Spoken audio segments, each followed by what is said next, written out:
So let's go ahead and dive in.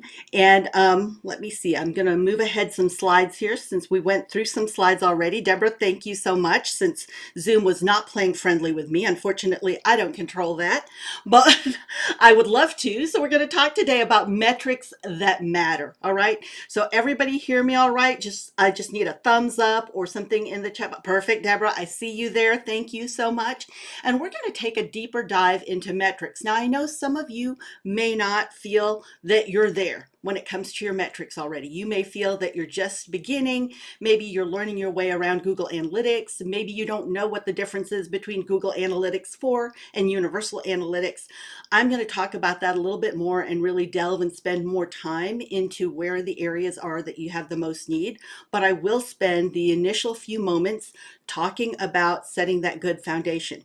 Because whenever I work with businesses, that's where I see they have the most issues. It's in the foundation. It is where the problems actually lie. Anytime I talk to somebody and I find out, okay, tell me exactly what your goals are, how you're measuring things, what are those goals going to do for your bottom line, and exactly what you're looking to measure, and they are lost in that, and that's where people lose a lot of time. So we're going to really dive into that. Now, this is who I am. I am on the Google team. So just like Deborah was saying, I'm on the Google team. I've been on the Google team for almost 7 years, but I've been in small business for 20 plus years. I started out grassroots in an incubator project, and I learned the value of learning from other people's experience. So I love that you're with Entrepreneurs Forever. There is so much value in other people's experience. It's more valuable than other people's time. Okay. And money. I mean, other people's money, other people's time, of course, saves you time, but other people's money, it's more valuable than that. And I learned that in the business incubator. I earned the Texas Governor's Excellence in Small Business Award. I've been Woman of the Year. So I've had a lot of time to spend really building and growing a small business from the ground up. And I've done that in not just in service-based businesses, but also within, as I said, the agency that we started, but also in e-commerce. So I took a 300,000, just, a small 300,000 made in the garage product to an international, so it's global now, an international commerce project and product, and have done that for the last 15 years. I've been heavily involved in international e-commerce. We're now at 8.1 million from that $300,000 garage project. And that's part of the reason why Google has me speak, because I know what it's like to be butcher, baker, candlestick maker in a business, juggling everything. And now you have to be chief analyst, chief marketer, and janitor as well, right? And take care of your customers. Yes, it's actually a dog product. So it's a dog product. It's a high-end dog product, and it's a dog litter box is what it is. So you've got synthetic grass and real grass, and that's where we started with. It was a little wooden box that was just put together in a garage. It's now much bigger than that, and it's something, as I said, it's in actually all of the U.S., in Canada, Australia, the U.K., all of Europe, and yeah, that's, you're very welcome. You're very welcome. Now, if you want a copy of today's slides, this is where you can get a copy of today's slides. They are there right now. So if you want to follow along, you don't have to worry about getting those later. I also have some handouts in there that will be helpful to you later. Don't try to read those now because they're pretty in depth about how do you look for this number. Click on this to find this number. But they're everything that you need for follow-up afterwards, because we are covering a big topic in an hour, and I do want to make sure we've got the foundation down. Okay? All right. So if you need that again, let me know. I can drop that in the chat box as well. Now, we know that data is everywhere, right? We can just Google it. We can go to AI, ChatGPT, Claude 3, Gemini 2, anything can give us the information that we need. So we can be very, very good at trivial pursuit, but that doesn't mean that we're really, really good at running a business. In fact, there are things and data that is neat, N-E-A-T, to know, and need, N-E-E-D, to know. And that's the difference, is having that foundation to know what the need to know is. So for you, what is your data? Where are your actual customers coming from? Do you know who those best customers are? I know you're going to have a session next time about finding that best customer, and that is critical for you to know your target personas. The biggest problem that small businesses run into when I talk to them is they'll tell me that they can serve anybody, everybody, and somebody. And that usually gets their second cousin Nobody, because it's too wide a market. And now you will dilute your message. And when people read it, they won't think it's about them. They won't get it. And they have other places that they can just swipe up and scroll. And there's someplace else with somebody who's more specific, who really gets them. So how did they find you? Do you know how they found you? A lot of people know where the big socials are, and I'm a big fan of social networks. I'm on all the socials, but that doesn't mean that's where all your customers are.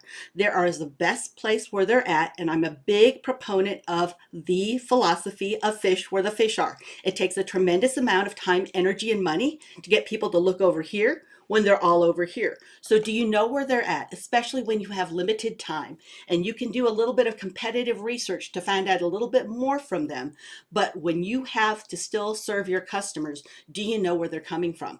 Do you know what they find interesting? Where are they right now? You know, what is their decision journey? So what is that path they take as they are learning more about your product, service, or solution? Or maybe they don't even know they need that. Maybe they're a step back from that, not even in that looking zone, but they are about to broach that, and they're starting along the questions and things that they search and say, hey Google, hey Alexa, or however they search to actually start finding that information. And what is it that keeps them curious? So today, as I said, we're going to start with a foundation, really understanding your account, because Google Analytics 4 actually is much different than the other. Absolutely. You said to please share that. So let me just go ahead and pause the share for a moment. Hold on just a second. I've covered.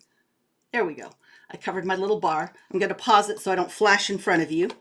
And there we go. Let me bring up the QR code again. So there you go. Should be able to see it. I see it rendering now. There it is. So you can take that QR code, or I'll also drop it. Let's see here. It is bit.ly. So it is a bit.ly link for those of you with Norton antivirus. They don't like it, but it is going to a Google Drive. So a shared Google Drive. So that's how you can get there. Okay. All right. And we are asking for your email, because I will send all these resources to you, plus some support videos that will help you know, well, how, Maria said to do this, but I really don't know how to step through this. So what I'll do is I'll send some support videos to you on, okay, this is how you find that. Click here, do this, and do this. You'll have the written instructions for that, but sometimes a video just makes it a little bit more meaningful. And now you can apply what you've learned, right? All right, so we're going to talk about this. Let me resume that share again. There we are. On how you can understand your actual Google Analytics 4 account, how to use the search box, right? So how many of you are using Google Analytics 4 already? Just put a number 1 in the chat box if you're already using it. No shame if you aren't, because a lot of people intend to do that and it can be overwhelming. So no worries about that. Just curious how many on the call here. Perfect. Thank you. Thank you so much for using that number 1. And we'll talk a little bit about how to use it in Google Ads. Now, I am not here to sell you Google Ads at all. I am here to talk about what are the free parts of Google Ads that you can use, and the benefit in making sure that Google Ads and Google Analytics are speaking together. So a lot of people know that Google's the number 1 search engine in the world. YouTube is number 2. Both are owned by Google. So the beauty with YouTube is not just a search engine, but it's also a social network. So it comes in number 2 in both those places. And because of that, it's important for us to understand how search works. And not only that, for the search engine to actually have great confidence in us as a business. The reason Google is number 1 is because it delivers the right information to people at the right time when they're asking or seeking some additional information, solution. They've got a pain point. But because of that, and how it gets that information is from businesses like you. The more Google has confidence in you, which means every Google tool is now connected, pinging itself saying, yep, that's the information I have on YouTube about that business. Yep, that works in Google Merchant Center. Google Search Console says that's true. Google Analytics confirms all of that. Now in your Google business profile really is saying, yep, they're really hard here. They're a real business. Then that all confirms to Google and increases that confidence. It's known as your prominence score. Google search is built on 3 different pillars, prominence being one of them. The quality, how well do you match what people are searching? Do you actually have helpful content for the people who come and visit you? Have you updated your website? When did you update your website? Do you have any reviews? Have you uploaded any videos? Do people watch your videos? When was the last time you uploaded videos? All of those are pings to the algorithm. And when they all speak together, like Google Ads speaking to them, then there's a lot of benefit. Plus, it saves you if you ever decide to do ads on your cost per click. And as always, I'll finish up with a recap and resources. In fact, there's more slides in this deck than I have time to go over, but they are there for your resource. And that's why I provided the slides. So I'm going to go in basic here first, because I want to make sure we have the solid foundation. This is critical to any analytics account.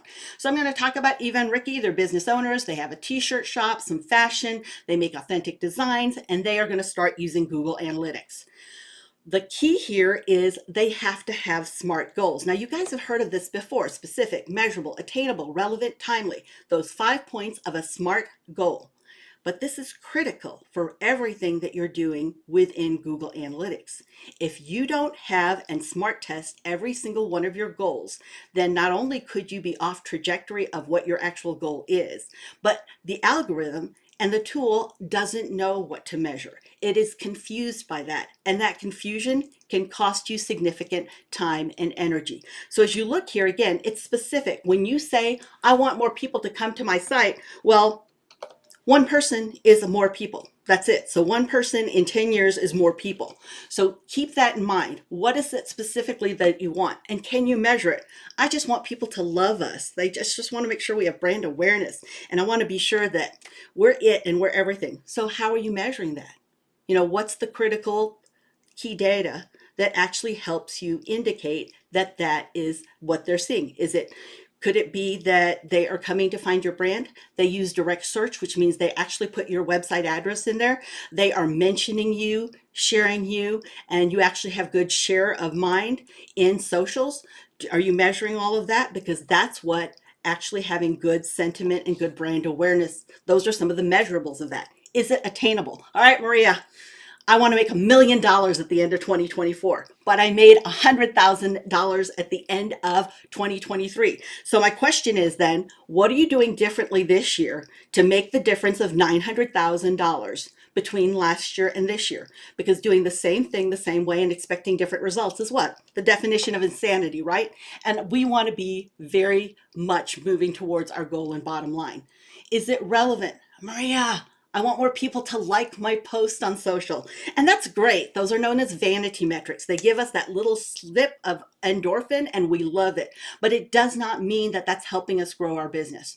So when you say, I want to have 100 more followers on Instagram or on TikTok, and you can tell me, all right, when I have 100 more followers, that means on every post, I get about 20 likes. When I get about 20 likes, 10 of them come to my site, and of the 10, 9 actually sign up and leave their email address. Now, I know social is all rented land, so if you can gather somebody's email address and that's your strategy, is to try to make sure that everybody following you on socials comes here, because what happened 3 weeks ago? There was Armageddon, wasn't it? Meta went down, people couldn't log into Facebook, they can log into Instagram. They thought, oh my gosh, they've been hacked. What can they do? And the question comes about to, if you lost your socials and access for whatever reason, because they go down for the wonkiest reasons, for whatever reason, do you have a way to stay connected with those people, or do you completely lose them and the time that you invested in creating those relationships? So that is something that's relevant. When somebody can say, Maria, I want 100 more likes because this is what that means to me, and they can connect it with exactly how it helps lift that bottom line, that's good. That's good. They know exactly what their goals are, and they've SMART tested every single one of them. And then, is it time bound? Remember what I said. 10 years, you can get one other follower. I want to make more money. Well, how much is more money? 1 penny is more money. And by the time I'm 99 years old, that's not going to be significant. Unless, of course, I'm doing the compounding penny every day. But Is it time bound? Do we time bound every one of our actual goals? So in Eva and Ricky's instance, they did. They wanted to know if they did city designs and these cities, would people want to buy those and would they be able to increase their visitors by 10%? Really focusing on social, doing ads, and then following up what's happening in Google Analytics to see if they made the right decisions. Because when you have these insights, not only do you have data, now you have actionable insights and you can start making better business decisions. So for them, they had to know what their goals are. So for you, let's slow down just a moment and take a deep breath. What are your goals? Mhm.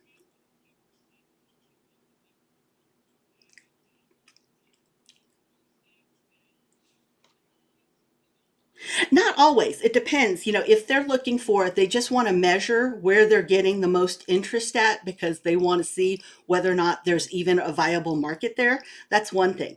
Now, if they want to say the dollar amount, because they might find the great market there, but their product might not be a great match. Maybe it is too high priced. So now they've got to go in and do some testing on, you know what, people didn't get that at $10 or at $25 or $50, but now maybe they'll get it for half that price. So while you can do that, remember the more factors you put in there, the more you need to really understand what's happening. So I'm a big fan of A/B testing. I am a little bit leery of A, B, C, D, E testing because now you run into that confusion of I don't know if I can make a solid decision because I'm not sure which was the deciding factor. But you can definitely do that. In fact, I like to, so I'm talking to you about Google Analytics, but do understand I like a plethora of tools that I look at. I look at, tools that are that actually manage average order value, lifetime value. I use mouse flow to see where people pause, where they look, where they leave, to actually watch recordings of how people behave. Hmm. Hmm.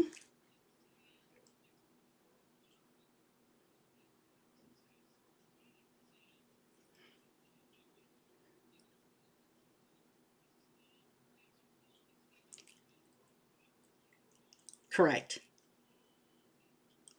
Yes, correct. Correct. Because you're going to test each hypothesis that you have each time. So this might be, I'm going to test this if these are the cities. Now, is this the price point for the cities? It seems like there's volume there, but maybe they're not t-shirt wearers. Maybe they're more high-end fashion, or maybe not. So I need to know that. And part of that will be not just here, but also what is some of the competitive research that I do. One of the things that when I'm teaching people how to identify who their personas are, I talk about who's competing for that same dollar because sometimes it could be a direct competitor. Sometimes it's somebody that's not even the same industry but still competing for that same spendable or expendable dollar. So as you look at this, that's what you're going to make some decisions and have other tools in play too. But you can always go back to Google Analytics to measure exactly what you're focused on at that time. So for example, if I'm measuring, let's say through mouse flow, the actions that are happening and who is clicking off and who X's out, who comes back, who goes to, I can actually measure in Google Analytics who went to my competitors, who went to social to get my social credibility and see whether or not they like to trust me, but then came back to the site, who went shopping at competitors, which competitors did they go to. So you can tag all your Google Analytics to do that, but I see the behavior happening in mouse flow, which is what starts the hypothesis of I wonder what's taking them away. So some good questions. In fact, that's what a lot of times when I'm introducing Google Analytics to people, I'll explain to them to think of it that let's say that we had a physical store, right? So we're at a physical store and all morning long people came in and they went to aisle one and then went to aisle three and then they just left. Nobody bought. One, three left all morning long. And then the afternoon came and here people come, they go to aisle one, aisle four, aisle three, and now they buy. One, four, three, buy. One, four, three, buy. Now I've got questions. Is it the people in the afternoon who are more likely my customer and the people in morning are just looky-loos? Or is there something on aisle three or aisle one that is keeping them from purchasing? Is there something that builds credibility, trust, or really convinces them that this is what they need to do in aisle four? I want to look at that. So for your website, if people come all day long to page one, the home page three, and they leave, one, three, leave, one, three, leave, and then in the morning they go one, fourth, or the afternoon, one, four, three. Now I have questions, because what is it that people are really doing? Who are they? And as those are leaving, are they going off and doing some comparison shopping or looking into our credibility? Okay, so I see some questions here. Absolutely. Where do you get that? So Mouseflow is actually another tool that you can use for free. You can use Clarity. You can look into to see how people work and behave on your site. But I happen to like Mouseflow just because you get actual recordings. And yes, we'll definitely share those links. So great question, Deborah. So this is what we're doing and we're measuring here. Now, she brought up a great point though. Does this meet the SMART test? Okay, is it specific? It is for them because they're looking for visitor increase right now, so just 10%.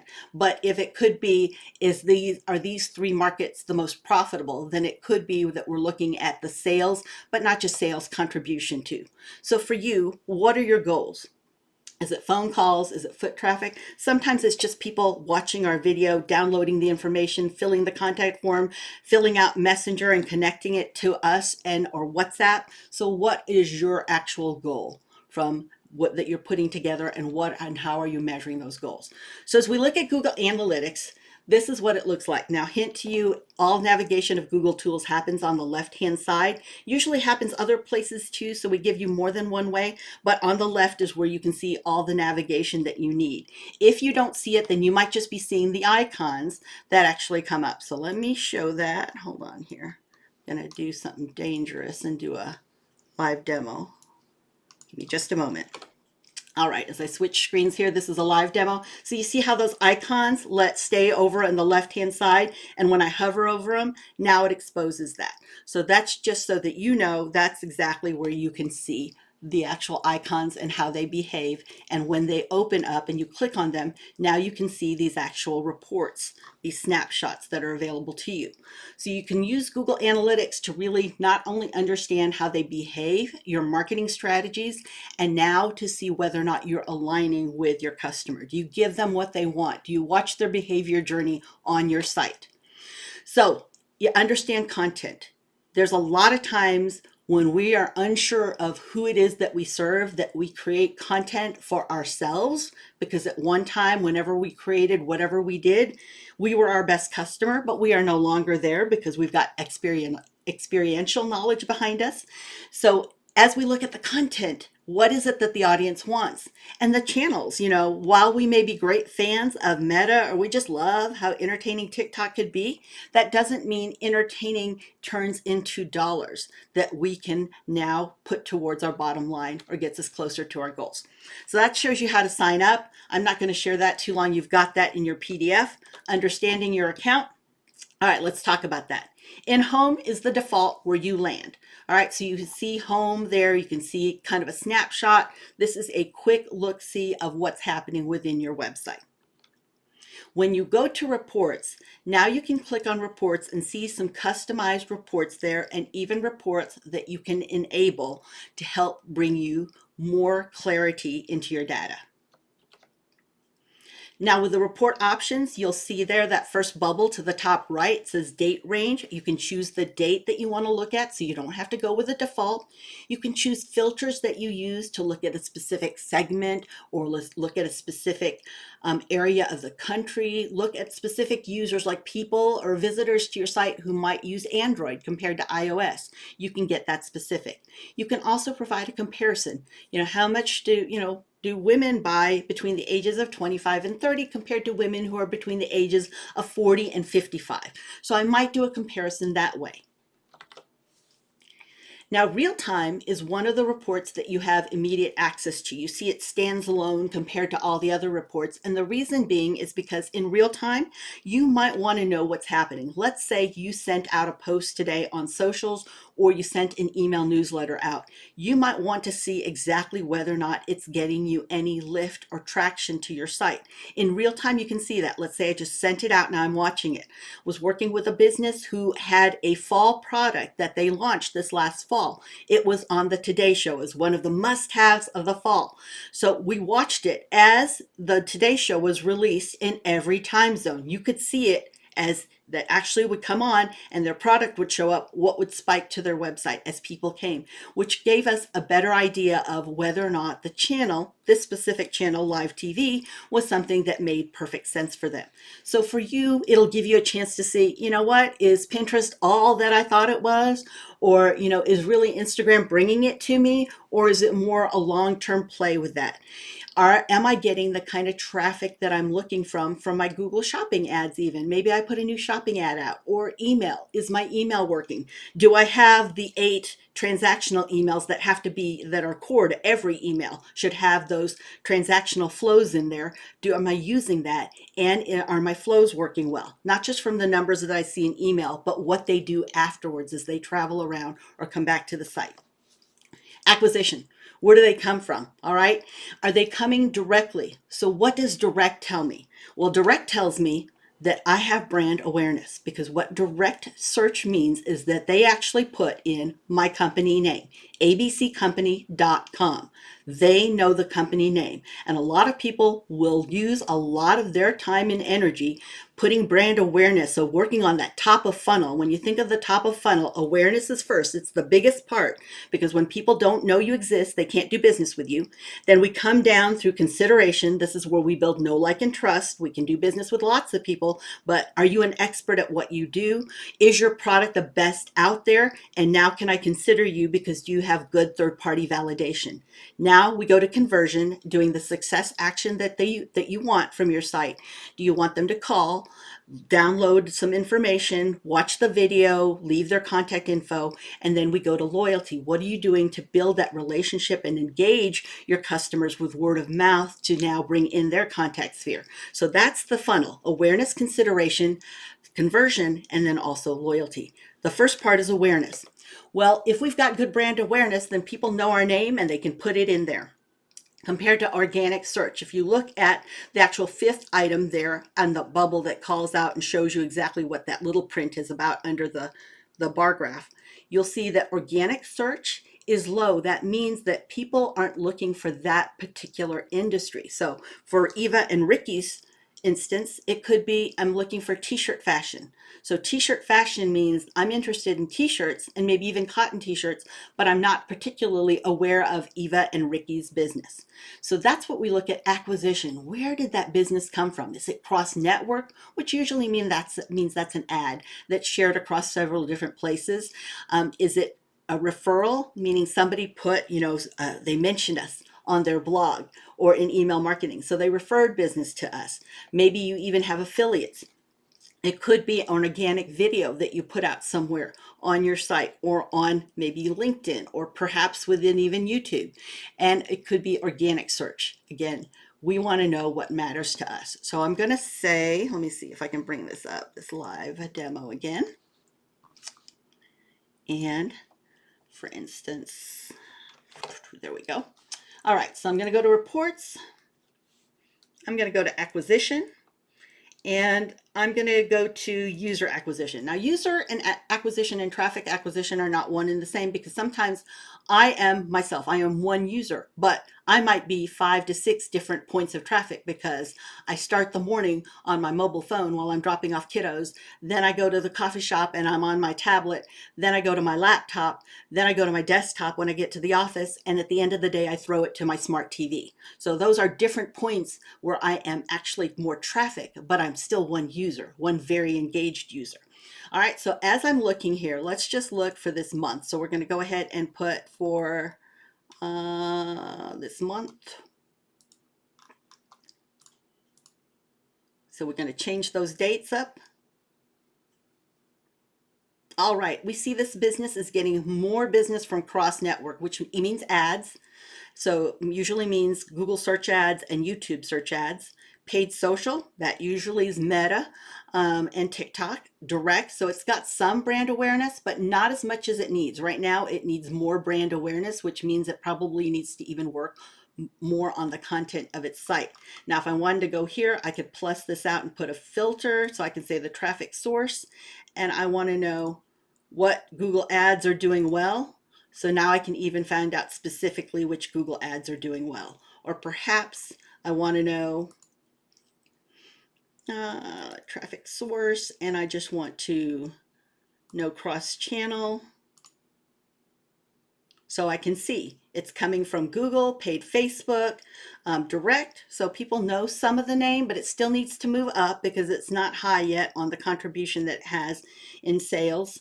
Facebook, Google, Klaviyo, that's email marketing. So that's there. Organic search, organic social. So you can see there's a referral. I would probably take care of my referrals and want them to do that over and over and provide them sources, especially as they creep up to number one. If that's where I need to spend my resources, then maybe it's in referral sources as opposed to building out direct because I'm already at number three with direct. But once I get direct to one, I will start looking at how I expend budget and make some decisions because I've already got brand awareness. As long as I maintain brand awareness, that's good, right? All right, so let me come off of that. Ah, mm-hmm.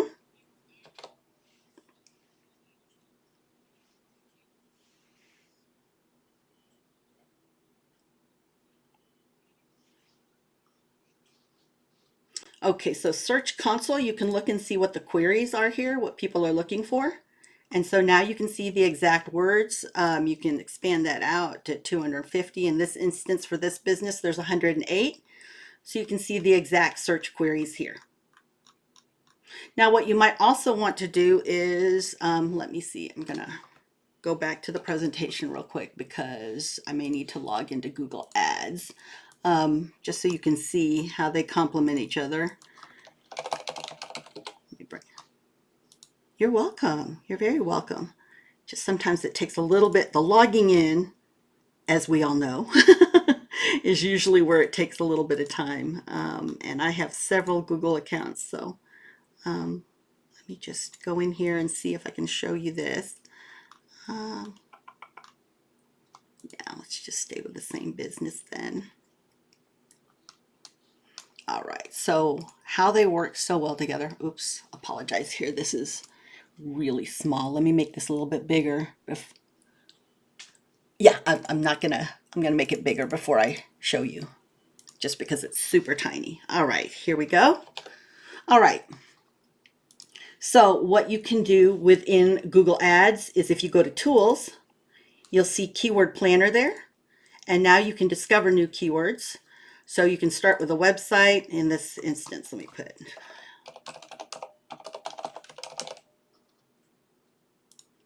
and now what's even better here is now you can see the volume of the keyword searches, whether or not there's been a change in that, how much they're bidding for that, which gives you a chance to get an idea of what's actually working more out of these keywords that can do more heavy lifting for you than anything else. Another place.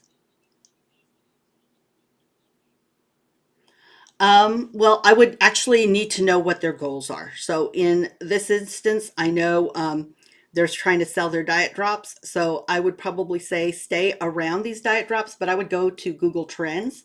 So let me go here first. I'd go to Google Trends and I would say diet drops. Again, sorry, this is going to be really tiny till I make it bigger. All right, so this is what's been searched in the past day, but I'm going to expand it out to 90 days just to get a better idea. Not really a lot of searches for diet drops. So I see what it is. They're looking for omni diet drops, complex diet drops. Now, see, this is one. So, Deborah, if I was advising him, I would say use one of his brands or one of his products is complex diet drops. I would say use this because there's a couple of things happening here. Google Ads has not picked up that this is popular. It's increasing because you see this plus 250% increase, which means people are utilizing it. And now you can show up organically and even use it for ads, but less costly than one that's been around for a while. Breakout terms are the best ones to work with because they are very much at the lowest cost Google Ads will be. Google has not read yet that this is very much popular, but you can still show up at the forefront of that.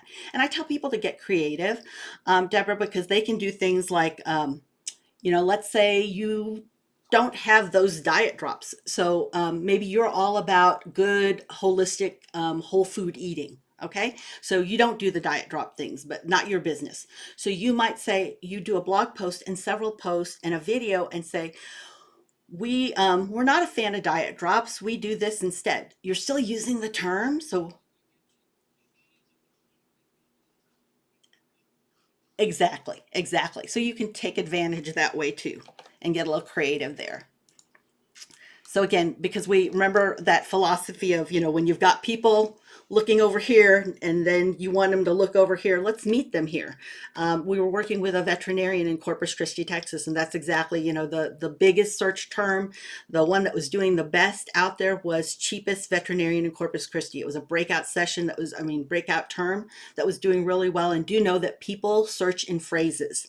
Understand that's been a big switch. You've heard that about long tail keywords, which are more than just a word, it's a whole phrase. But know that AI, artificial intelligence, has definitely changed the dynamics, and keywords are still important, but you do need to revamp your keyword strategy to be more conversational because people talk to their AI. For those of us who were back before the internet ever existed, if you remembered Ask Jeeves, that's how people are talking to their AI. So if you remember that and keep your phrases that way, you have more of a chance to show up for relevant traffic and be seen as somebody who could help them as opposed to just using simple keywords. So in this instance, what we're doing is the Corpus Christi veterinarian, he actually said, I'm not the cheapest in Corpus Christi, but we're the best because we take care of your four-legged family member like their family. So he was able to rank for that and show up higher, even though that's not what people were searching for, but now they had and were able to make a choice.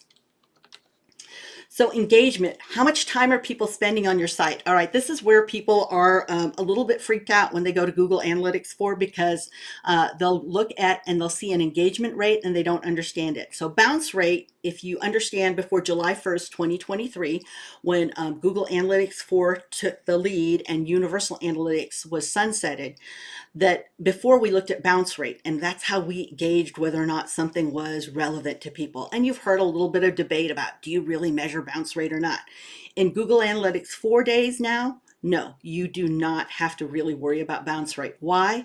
Because the scenario I took you through a moment ago, which is I might have two cell phones. I might have three laptops. I might have one iPad and an Android tablet. Not that I do, but I might have a smart TV. So even though I may bounce within 1 second from here, so it looks like you've got a high bounce rate, you did engage me, but it's still me that went to the laptop. It's still me that went to the smart TV. So looking at engagement rate is more realistic now because most people have more than one device. All right. So that's the beauty of what Google Analytics 4 can do for you.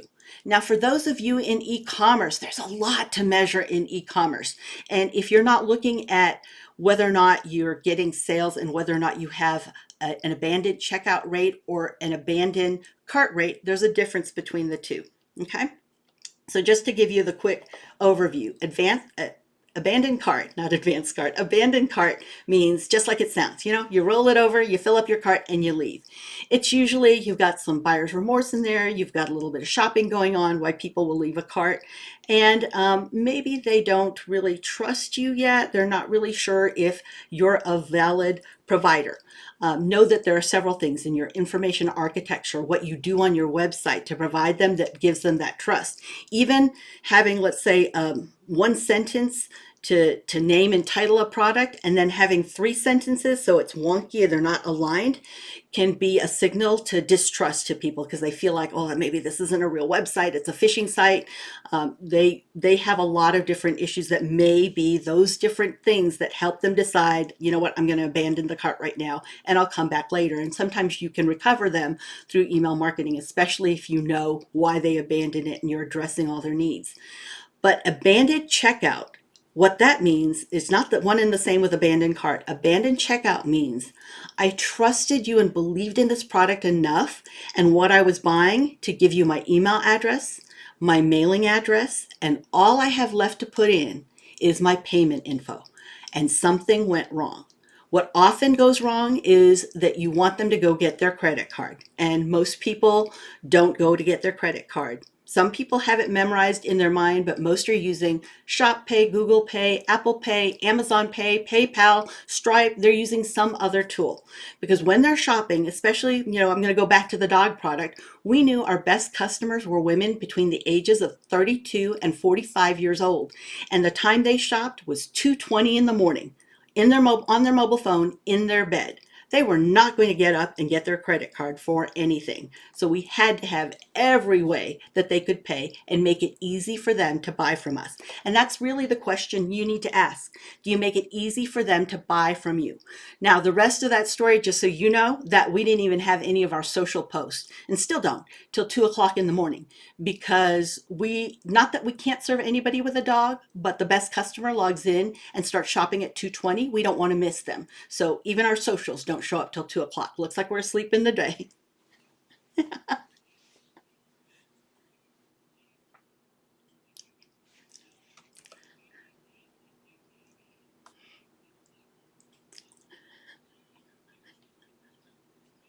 Exactly. That's exactly what we found out. We thought, why bother them in the middle of the day? They're busy working and doing taking care of their family. But at night, that's when the pain point arises. So you're absolutely right, Deborah. All right, so we need to look at how and whether or not people are buying from us and are our loyal customers coming back because the content, so your information architecture, which is all the content you put on your site, is going to be determined on whether or not you have returning customers or new customers. So for example, in Eva and Ricky or even Ricky's example, if all they had was returning customers, then their language specifically is going to be different about reordering. There's going to be some terms and some quantities that people may be familiar with. Now, if I'm a new customer and that's the majority and you think that it's returning customers coming back, now you've totally thrown them for a loop. They don't know what they're looking for or looking at because they are not familiar with your business and your different, just even the lingo in your business. Tech helps you keep up with your actual audience. What is it that they're doing? What are they using? And this is the big thing that I love about Google Analytics 4. And that is you can lean into Google's AI, artificial intelligence, and this is analytics intelligence, and you can ask questions. So remember before, and I'm just going to play with, let me bring it up here again. Sorry, I've got different screens. Okay. All right. So let's play with this and let's say, I just want to know what are my top countries by revenue. Now I can have it show that. Now for this, in this instance, I know that he does most of his business in the US, so I'm not going to even look for that, but it could be, maybe I want to know bounce rate. Maybe I want to know for one page just because that specific page I treated it like a landing page. So I wanted to see the bounce rate in that particular snapshot. So I can look this way by search. I can look at our engagement rate.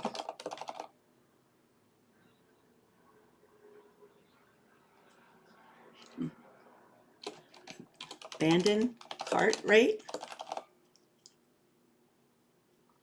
Okay, I don't know that you might need to set, that didn't come up in analytics, but I know where to look because you're going to go into monetization, e-commerce purchases, and the checkout journey. Okay, so this is abandon here, the abandonment rate with the checkout, and I'm going to go back here to cart. Got the abandonment rate with cart. Okay, so we've got 41.2%. Let's see, by step 3. Yeah, so they're going through the mobile. So I would look at this to see why am I losing so much abandonment here at 41. I see some at the very beginning, but I'm really more interested when we get right to the checkout. So as they begin the checkout, now here we see 32.2%. Not huge, but still, why is it that they don't believe in us? So I got to look at the payment. I also need to look whether or not I have reviews on the abandonment or on the checkout page, because if I don't have any reviews there either, sometimes that can be some of the problems. I really like to leave reviews here at add to cart just because it helps solidify and move them towards checking out. So then the only issue here becomes payment. Okay, you're welcome. All right, let's go back here. I just got to move, sorry, just so I have it out of my way.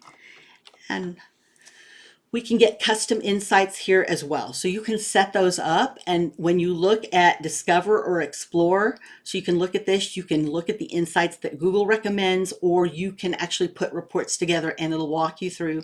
Now, what I did in one of the handouts is I actually have a link for what you actually need to include as you're doing different things like, measuring your average order value or measuring abandoned cart rate versus abandoned checkout rate, or what was it last year compared to this year at this time. So doing that comparison, you can do all of that in explorations.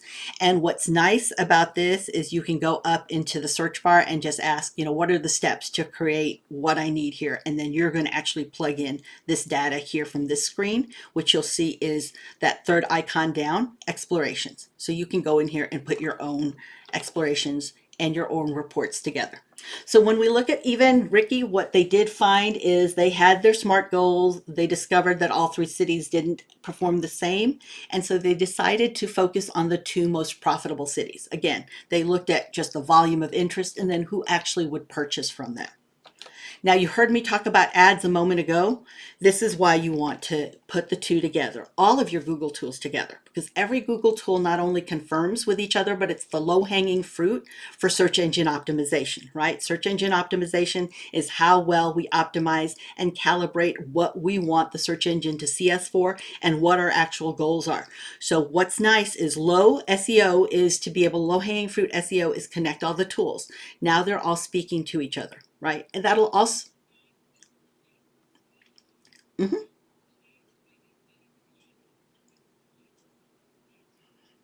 Correct. You sure can. So it used to be, I will tell you, until probably about a month and a half ago, you could have Google ads and you didn't have to put any payment information. But Google has gotten smart to that people figured that out. And so now you do have to put payment information, but if you're not running any ads, it's not going to pull anything. Right. Exactly. And I know some people like to put, cards like prepaid cards in there, or virtual cards. A lot of times we'll do that so they don't even have to ever worry about that. But you're not running ads, so you're good. So you can go in and start connecting the 2 and really them learning from each other. And the way you can do that is if you look at your analytics, go drop down to all the way to the bottom corner, you'll see that gear icon, and that gear icon is where you can click and now it'll walk you through. So it's pretty intuitive. You'll just click and connect the 2 together. And if Google needs additional information like confirmation that you own the domain, it will let you know that. All right. All right, so those are the basics of Google Analytics. I know we went through that, and I'm glad that there were lots of questions. Deborah, thank you. Those are really very helpful questions to help flesh out exactly how you can use those. Let's talk about what numbers you need to look at, okay? Because I went high over those numbers, but now you have it in the handout here. For your website traffic, you want to look at your total visits. How many people are actually coming to your site? But remember what I said, I might visit a site 15 times, but I'm one visitor. So total visits might be 3,600 people came in today, but of the unique visitors, there might only be 500 or 600. How many pages were actually viewed? Are people looking at your content? Is your content mattering to them? Are they finding what they need in their decision journey? And then the engagement rate. Remember, they're coming in from different devices, so we want to know how well they stay engaged. Conversion rate is how well and what are they doing that you deem as success actions on your site. So a lot of people think conversion rate is just e-commerce based. It's not. It could be that you fill out the contact form, that you download the PDF. So whatever it is that you deem as a success action, that's your conversion that you want done. But now your customer acquisition cost, what is that? All right, how much does it cost you to get a customer? So you hear people, especially when they're talking about ads, will talk about ROAS, return on ad spend. But when you look at MER, which is your marketing efficiency ratio, now you look at the total cost, because whenever you put any ads out, it's not just the cost of the ad budget that's the cost. It took labor, research, time, maybe even creative to create these things. And there is a cost to that. Maybe it costs for the warehouse. It costs for you to even have it available in that area, in that country. Maybe there's a cost for storage like in Amazon. So if you think about that, what is your whole customer acquisition cost? And when you know your customer lifetime value, that is over the lifetime. Are there subscriptions? Do they come back several times? Is it every 2 years they buy a new product? Or is there a longer sales cycle where maybe it's every 10 to 15 years when they'll come back and renew? So is it one time or is it a subscription? You use that, all of that, to actually determine your LTV, your lifetime value. Your churn rate is just what it sounds like. It is whether or not you're keeping your current customers. So if I have a churn rate of 60%, that means out of 100 customers, I lose 60 every, let's say, quarter. My churn rate is 60% every quarter. If that's okay for this market, then that may be okay, but maybe it's not. Maybe I have a consumable, and that's kind of scary that I have a 60% churn rate because I want somebody who's going to be coming back in and buying this every quarter. So what is it that I'm doing that I need to present to them what they need to continue to do business with us, or make it easy for them to do business with us every quarter, almost a no-brainer, where they set a subscription up. Social media engagement, those are, some specific metrics. We'll talk about that in a moment. But one of the things, like, for example, brand awareness, we talked about, yes, you can look at reach and you can look at impressions. Reach is, how many people do you reach in something that you post out. Impressions are how many eyeballs saw it. But understand, impressions are not clicks. So impressions are, if you think, because I came from traditional media. So in traditional media, you could have a billboard up, and if there are 10,000 vehicles that drive by it, those are 10,000 impressions. Whether anybody actually looked up and did even saw what you put out there may or may not be relevant, but you get 10,000 impressions because that's the traffic along that roadway. Well, just because somebody saw it doesn't mean it meant anything to them, right? They're going like this. Even on YouTube or any video, if somebody clicks on it and it's in 3 seconds they jump off, that means that was a mistake click. I wouldn't count that as a real click. That's an impression. But if somebody spends 10 seconds watching a video, that's commitment. And it shows that because 10 seconds is a long time in videos that normally, I was going to say in TikTok, you have to present something within the first 0.6 seconds, usually something controversial for them to stay on. So when you look at that, a whole 10 seconds, that's a lifetime. So as you think about that, look at your socials. Look whether or not you have the brand awareness. Do you have the follower growth? Do you have the mentions? Do you have the share of voice? Do you know what your growth rate is? All of that is important to brand awareness. All right, site traffic, you're going to look at your click-through rate on socials and your referral traffic. That's really important. How many people are clicking through either the 4 links you have on your Instagram profile, or maybe if you put a link on Twitter or X, are they clicking through? So what's the click-through rate? You might look at even community growth in social. So you're looking at your follower growth rate as well. We'll talk about more in socials in just a minute. Email metrics. I'm a big fan of email because a lot of people think that email is dead, and they don't realize that people still go to email when they're looking for important information, confirmation of purchases, family information, travel information. They still go to email. So it's not dead, but we still have to give them something of value because people's inboxes are totally stressed out. And if they don't have anything of value, they'll unsubscribe or mark us in spam, or we'll land in the promotions folder, which is where we could go to not be seen. So we do want to be seen. So think of your email metrics. What's the total revenue from campaigns and flows? They are 2 different things. Campaigns are just that marketing campaign. We're getting ready. It's Easter, so there's an Easter campaign. It may be very seasonal, or it could be, there's a campaign for people who are getting new puppies. But the flows could be your transactional flows. It could be maybe a welcome flow. It could be, so I say welcome to somebody who's come to the site or signed up for our actual email marketing. It could be a cart abandonment flow. You left this in the cart and I'm still holding it for you. We'll have you come back. Or, did you need another payment form because it's a actual checkout abandonment that happened? It could be a transactional flow that they bought from us. So here's your product, it's coming, you can track it, it's amazing. And look, here are 12 other things that we recommend going with this. So it might be that related. Think of, all the different flows, and there are 8 specific flows that you need to have. And a lot of people don't realize the sunset flow is one of the best flows that you can have for your email marketing. And what a sunset flow is, it means that maybe somebody in 6 months or a year has never opened any one of your emails. And now you're giving them one last email to say, listen, don't want to stress you out. It's time to say goodbye. If you want to stay on, click here to stay on. More often than not, people will stay on, but not only that, they end up buying from that. It's one of the most profitable flows.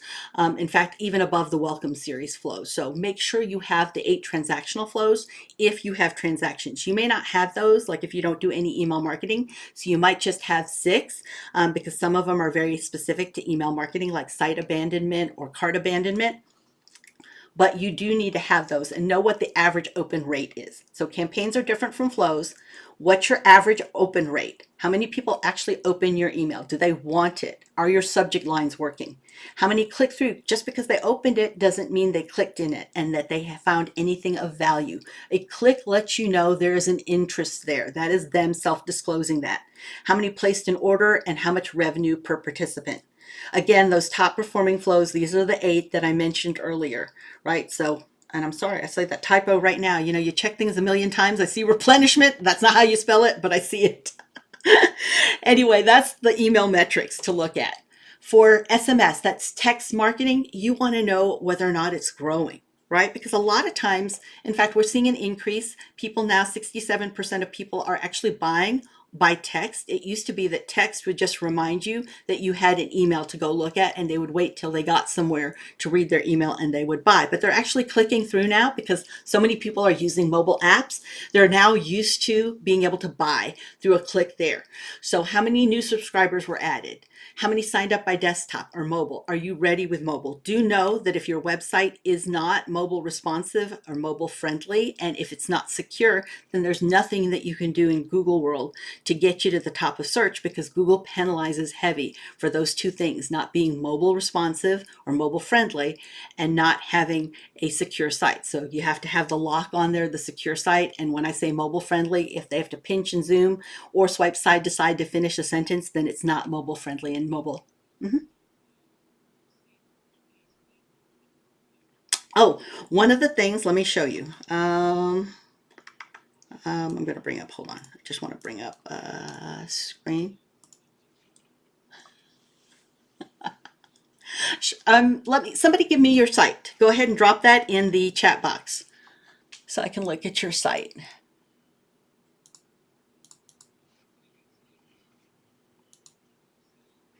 Okay. All right. So thank you. Let me go here. I'm going to go to the live. There we go. All right. Thank you, Casey. This is where I could mess it up because I will type it in wrong. But you want to be in Chrome. You have to be in Chrome to do this. You're going to do HTTPS colon backslash backslash, and then I'm not going to use the www, Casey. I'm going to do pgh worshco.com. Make sure I spelled that correctly. I sure did. All right. When I hit enter, all right, it's showing me your site. I'm going to right click this and hit inspect. This is what your site, don't pay attention to the gibberish here. This is what it looks like on an iPhone 12. Maybe I want to see what it looks like on a iPad Pro. But I don't have to swipe side to side. So Casey, it looks like you are mobile friendly, mobile responsive. If I come off of this, let me see, let me X out of this. My camera's covering where I need to go. All right, there we go. And if I go to, sorry, site, S-I-T-E, and I'm going to go to pghshco.com. You can also do this in Chrome. No, I don't want you to know that right now. Make that bigger. So this case, he's also showing me that Google sees 31 results. If you have more than 31 web pages, then you need to find out what's going on, okay? Because this is all Google sees, which means, have you, Casey, entered, is that first of all correct? You have 31 pages of your site. Remember, blog posts are considered each pages as our product pages. And if you have more than that, have you entered your site into Google's library? Because we're all responsible for that. A lot of people post and publish things and they think Googlebot will find you, but it's on us to actually enter things into Google's library through Google Search Console. So I see here this, it looks good though. You look, I mean, you're naming up here, you're staying consistent. Some people will put the name of their website. They'll put a line here in the name of their website, but I mean, it looks good. So if you, Good to look at then.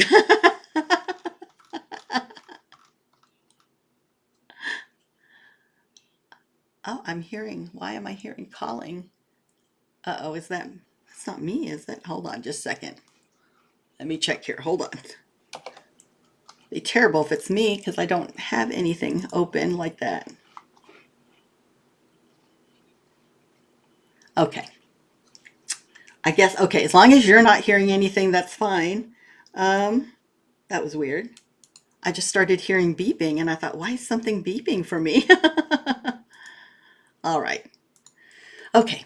Going back then to, let's see, the presentation. Yes. So with SMS marketing, we want to look at our total revenue, right? Because a lot of times we have to take into consideration there's a cost per text. So especially if you're going out to any of the European countries, in the US, it's a lot lower cost per text, or sometimes you'll buy it in bulk. Some of the email marketers will have even that built into their actual annual or monthly price. So just take a look at what revenue that you're getting, what average order value that you're getting, whether or not people are actually clicking through, and whether they bought from the click through. Just because they click through doesn't mean that they bought. So that's how you can fine tune some of your messaging that's happening there. Okay. With social, these are some of the things that we were just talking about a moment ago, looking really at social sentiment. Now that you're going to have a paid tool. There is a Crowd Analyzer. There's several others. So I would Google Crowd Analyzer and see who some of the competitors are, just so you can have not sediment, not geology, sentiment. But if you want to, if that's important to you, if you're doing a lot of social media marketing, you might want to see if there's a lot of brand advocacy. So that is looking at how many people are generating content around your brand. So are they talking about you? Are you getting a lot of stories done about you? Or are people resharing? So engagement, that's resharing, clicking, are they commenting? So those are even more valuable than the vanity metrics of likes and follows. Okay. For brand marketing, here's a nice simple formula that you can use to, really look at awareness. So that's the number of people who know who you are, the sentiment on a scale of 1 to 10. What are people's perception of you? Now you might take that in first party data, so zero data actually, and ask your customers to do that in a survey, or you can use something, as I said, like Crowd Analyzer to find out what the sentiment is. Boy, that one just wants to be a challenge for me, that word. And then customer lifetime value. What is their lifetime value that they spend on average over 5 years? And you can use this formula to see whether or not your brand marketing is working, because brand marketing is one of the hardest of all to measure. Okay. With ads, you want to look at return on ad spend, because you need to know if your budget's working. But ads don't just cost you just the budget that you spend. So you're looking at your marketing efficiency ratio. This is how much contribution, because let's say I'm doing really, really good with ROAS, return on ad spend. And whenever I'm working with a business, even for our own business, I look at, all right, if you look at ROAS, that means for every dollar that you spend, if it's one, if the ROAS, return on ad spend's one, for every dollar you spend, you get $1 back. So it's a wash, but is it really? Because how much time, energy, and money did it take you to create that ad and to do the research behind that ad? So then some people, and I see this a lot with people in social who do social ads, they'll say, well, it's better to have a 2 ROAS. 2 ROAS is great because for every dollar you spend, now you get $2. And so you get a little bit more leeway and play in that extra dollar above. But sometimes it costs even more than that dollar, especially when you're running a whole series of ads that you're doing a lot of testing on. My sweet spot that I work with, and when I'm telling businesses and training businesses, is you want a ROAS of 4, at least, a return on ad spend of 4 to 1. For our team, I asked our team to stay at 8. I said 8 gives us everything that we need to stay there. When they can come back and they say, you know what, we did this ad and we got a 21 to 1, so we got a 21 ROAS. I'm like, great. That means we've got room to test. We can test up to bringing it down to 8 ROAS. So you can do as much testing as you need to, because I know that for every dollar we spend, we're bringing in, $23. So now we've got some room to play there. So you're going to look at your marketing efficiency ratio, know your contribution, how many clicks, how many conversions are you actually getting?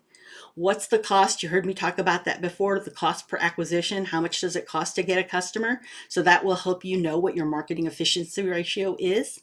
And then what's our quality score? Because with ads, our quality score all is a part of that. You remember the three pillars I was telling you about with Google?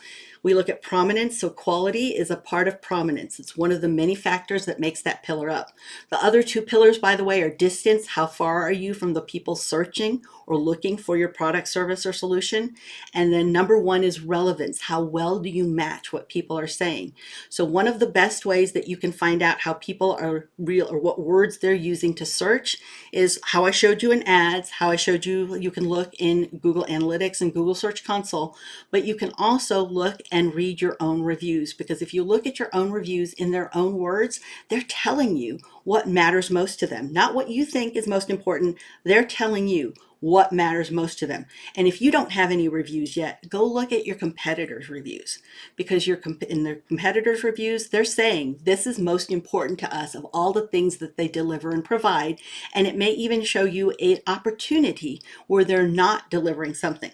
Now, what I like to do is I like to use a tool which is free called Export Comments. I do that on social. I do that with any ads. I do that on Amazon, and I'll export an actual competitor's comments up to at least 100. I just want 100 at that time. If I want to get really in depth, I might use another tool like on Amazon, Helium 10. You can get up to 1,000 or 2,000 actual comments and reviews. Now what I'll do is I'll upload that to AI, and I'll tell AI, because AI is great at collating data, and tell me the top 10 words, the top 5 sentiments, the top 5 negatives, and then, where are they missing the opportunity? And it can usually crunch that in less than a minute. And now I've got something to go work with, to go test. All right, we've covered a lot. Deep breaths. So from here, you need to set up analytics. If you don't have analytics already set up, please set that up and make sure you become familiar with it. Start using that search box, asking questions, setting goals, and testing. Smart test all your goals. Learn what it is that helps you grow your business. What are the key pieces that you need to grow your business and that are critical? Those are your key performance indicators. They're not the same for everybody. So I gave you a general overview of a lot of metrics. You may not need to measure all those metrics. And now, what are those goals that you're setting? Okay, I'm going to leave this here. You have Entrepreneurs Forever to reach out to. This is if you want to ask me any questions. It is a paid membership. Some people do it for a month, just $11, because they've been to a workshop of mine and they want to ask questions. Some groups, like, you might want to bring me back to ask questions. It's really your call. I just give you that opportunity as a resource. All right.